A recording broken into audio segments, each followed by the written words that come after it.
The year is 1878. The place, a windswept stretch of badlands in the Dakota Territory, known as Prosperity Gulch. It was a town built on hope and greed, a collection of rough-hewn shacks and tents clinging to the side of a canyon where the promise of silver glittered in every rock. And at the heart of it all was 19-year-old Elias Croft, a quiet young man with an unusual job. He kept the town's official records. Elias had arrived in Prosperity Gulch 2 years earlier, a bookish boy from a farming family in Ohio. His delicate constitution made him ill-suited for the backbreaking work of the mines, so he found a position as a clerk for the town's unofficial government, meticulously logging every land claim, every business transaction, and every official death. But by the summer of '78, his careful ledgers told a different story than the town was willing to admit. His records showed that in the last 6 months, 14 men had simply vanished. Their land claims, some of the most productive in the Gulch, were mysteriously transferred to new owners within a week of their disappearance. Their bodies were never found. Prosperity Gulch, for all its booming prosperity, held a terrible secret. A secret that would haunt Elias for the rest of his life. Quick cut to a slick title card, The Unspoken Truth of Prosperity Gulch. Before we dive into the dark mystery of Prosperity Gulch and the young man who dared to uncover it, take a moment to subscribe and hit that notification bell. We unearth the most chilling historical secrets from the American West, and we'd love to know what state you're watching from. Let us know in the comments. The seeds of suspicion were planted on a blistering Tuesday afternoon, when Elias received a transfer document for a claim belonging to a man named Thomas Lucky Tom O'Malley. Lucky Tom had been a jovial, boisterous Irishman who had recently struck a massive vein of silver. The transfer stated he had sold his claim and returned to his family in the East. Elias frowned. He had seen Lucky Tom just the day before, celebrating his big find in the town saloon, and declaring he'd never leave Prosperity Gulch. What made Elias uniquely suited to his position was his meticulous nature and a keen eye for detail. Every evening, he would update his personal ledger, noting not just the official details but also his own observations, the last known whereabouts of miners, their habits, and the people they associated with. This habit proved to be a double-edged sword. Elias also had a knack for connecting with people, and Lucky Tom was no exception. The older miner had promised to show Elias how to pan for silver one day, a rare act of kindness in the cutthroat world of the Gulch. But after that Tuesday, Elias never saw him again. When he made his way to Lucky Tom's claim the next day, he found the place deserted, his tools left neatly in a pile. But on the floor of the cabin, he found something the new claim owners had missed: a small, silver horseshoe, a personal keepsake Lucky Tom had shown him, half hidden under a loose floorboard. As Elias pocketed the horseshoe, he heard footsteps approaching. He scrambled out of sight, hiding behind a large wagon just as 2 men rode into the camp. He recognized one of them, Deputy Jedediah Hayes, the local lawman. "You sure nobody saw us come back here?" one of the men asked nervously. "Relax, Miller," the deputy replied. "Who's going to be poking around a dead man's claim? He sold up and left, simple as that. The paperwork's all taken care of. Just double-check we didn't miss any of his personal effects." Elias's blood ran cold. Lucky Tom hadn't left. He had been murdered for his claim, and the town's lawman was involved. But this was only the beginning. The revelation about Lucky Tom's fate haunted Elias for the next few weeks, but it was the disappearance of a Chilean miner named Javier Valera that turned suspicion into certainty. Javier was a quiet man who had found a productive seam of ore, and he had been saving his money to bring his family to the territory. Just like Lucky Tom, he vanished without a trace, and his claim was swiftly transferred. But Elias had been watching more carefully now. He visited Javier's empty claim and found a small, handwritten letter hidden inside a pouch of dried beans. It was addressed to the territorial authorities in Deadwood, a place known for its tough but honest marshal. The letter was a detailed account of the strange disappearances and claim transfers happening in Prosperity Gulch, with Javier's name and the names of a half-dozen others. Javier hadn't been killed just for his claim. He had been murdered because he was getting too close to the truth. As Elias made his way back to town, he heard the sound of approaching horses. He ducked into a narrow ravine as the town's sheriff, Elias Blackwood, rode past with Deputy Hayes and a small group of heavily armed men. "Valera was asking too many questions," Blackwood said, his voice hard. "But we found his letter. Nothing to worry about now." Elias pressed himself against the rock, barely daring to breathe. It wasn't just the deputy who was corrupt. The entire law enforcement of Prosperity Gulch was a criminal enterprise. Elias knew he had to act. He began gathering evidence, using his position as a records clerk to his advantage. He copied every suspicious land transfer, every ledger entry that didn't add up, and every official death certificate that seemed to be a lie. His ledger became a chronicle of murder. A prospector who supposedly died from a mining accident had bruises on his neck that suggested otherwise. A young merchant who was said to have been killed in a saloon brawl had been shot in the back.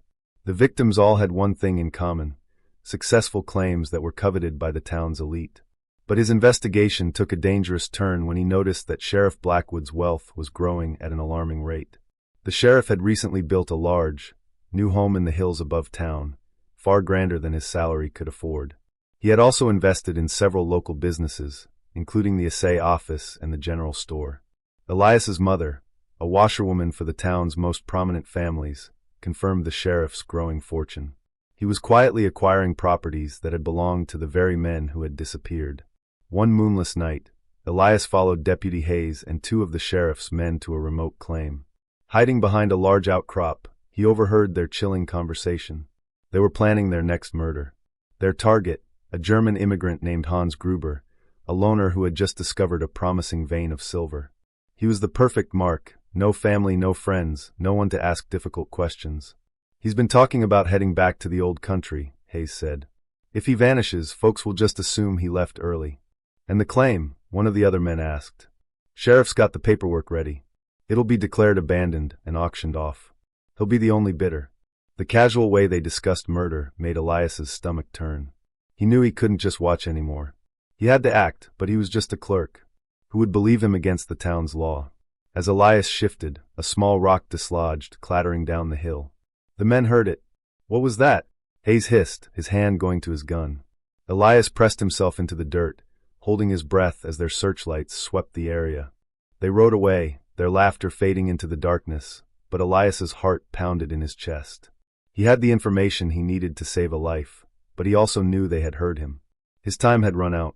The next day, Elias raced to Hans Gruber's claim, a small, unassuming cabin nestled deep in a canyon. He found the German miner preparing his morning coffee. It took some convincing, but when Elias showed him the copies from his ledger and told him about the men who had disappeared, Gruber's skepticism gave way to a cold, hard resolve. Mein Gott, Gruber whispered, his thick German accent heavy with fear. They're going to kill me tonight. But instead of fleeing, Gruber began to pack up his belongings, his face grim. He grabbed his old hunting rifle and a small, strongbox containing his life savings. But most importantly, he retrieved a stack of letters from a hidden compartment under his bed. Insurance, Gruber said, his voice low. I have been writing to my brother in Hamburg. I have told him everything. If something happens to me, he has instructions to send these letters to the territorial authorities. As if on cue, the sound of approaching horses echoed through the canyon. It was Sheriff Blackwood and his men. The standoff began. But Gruber had one crucial advantage: military experience from his days in the German army. He used dynamite charges from his mining work to create a diversion, allowing him and Elias to move into a more defensible position. The battle that followed was brief but intense. Gruber's determination and experience proved to be more than a match for the corrupt lawmen. The sheriff's men were forced to retreat, but not before Gruber was hit in the shoulder. Boy, Gruber gasped, pressing a bloodied hand to his wound. You must take my papers. You must go to Deadwood. Find Marshal Thomas. Elias protested, but Gruber insisted. They will kill me now, he said, handing Elias the stack of letters and the strongbox. But they will not stop me from getting justice. You must go now. The sound of more horses filled the canyon. The sheriff had sent for reinforcements. Elias, with tears in his eyes, took the evidence and scrambled up the canyon wall, leaving Gruber to make his final stand. Gunfire rang out behind him. He knew that Gruber would not be joining the list of missing miners. His sacrifice had bought Elias the time he needed to escape. But Elias's ordeal was far from over. He still had to reach Deadwood alive, convince a marshal to believe his incredible story, and survive long enough to see justice done. That would be the most dangerous challenge of all. Elias's journey to Deadwood took 4 harrowing days. He narrowly avoided capture twice, hiding in riverbeds and remote canyons.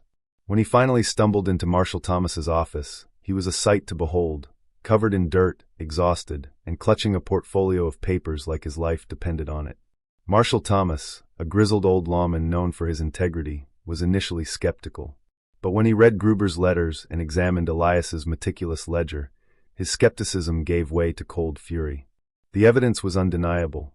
"This isn't just about one corrupt sheriff," the marshal told his deputies. "This is a criminal conspiracy on a scale we've never seen." The investigation that followed was unprecedented.